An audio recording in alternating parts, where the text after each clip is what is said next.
All of us will get old if we're lucky, and some of us or our relatives will need the kind of memory care provided by places like the one that is suddenly closing in Broomfield, giving vulnerable people just 30 days to get out. Our consumer investigator Steve Steger looks at just what the law allows.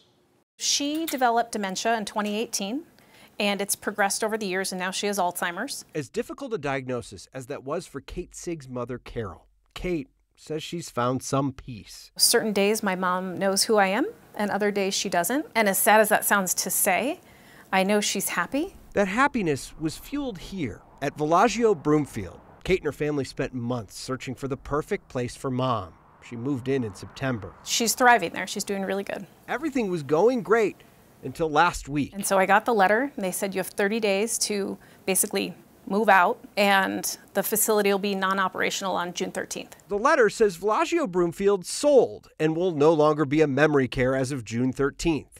Everyone must go. You think about somebody with dementia, they don't know what's going on, you know? They get comfortable in their environment, with the people around them, with their daily schedule. That is all going to be changed on a moment's notice. It was a surprise to them, but Steve on Your Side found online listings showing Villagio went on the market last fall, weeks after Kate's mom moved in. Do you feel like that's something you should have known? I do. But it appears even after the building went up for sale, people were moving in, not knowing the fate was uncertain. One of our team members had a tour April 15th. Marnie Billen says one of her senior advisor clients almost moved in at the end of April. That was just a few weeks ago. Exactly. There was an interaction with one of the residents' families. They said, that's just not right. Why wouldn't you tell us? And they said, well, it was public knowledge. It was for sale. And the reaction was, why would anyone know to search for that? I wanted to know why.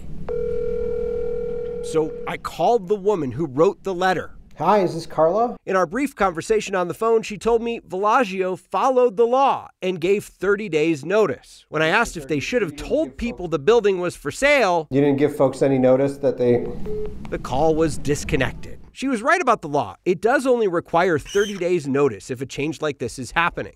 A law these families say needs a second look. I think we need to look at how we can do it better. I just can't imagine that would go through someone's head and they would look at the residents living in their facility and think 30 days seems fine. So thankfully, Kate was able to scramble and find a new place for her mom that will accept the financial terms that she was under at Villagio. That is tough to do. Villagio accepts so-called Medicaid spend downs, meaning you enter into an agreement to spend down your loved one's assets, paying that facility the full price for a couple of years. Then Medicaid takes over at the end, Kyle.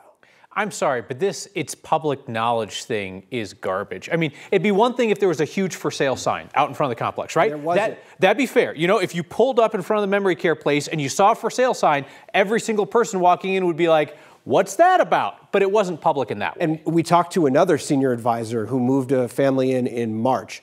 She had actually seen the listing online, asked that question during the move-in process. They acted like they didn't know at the time that the people who were working there didn't know that this was for sale.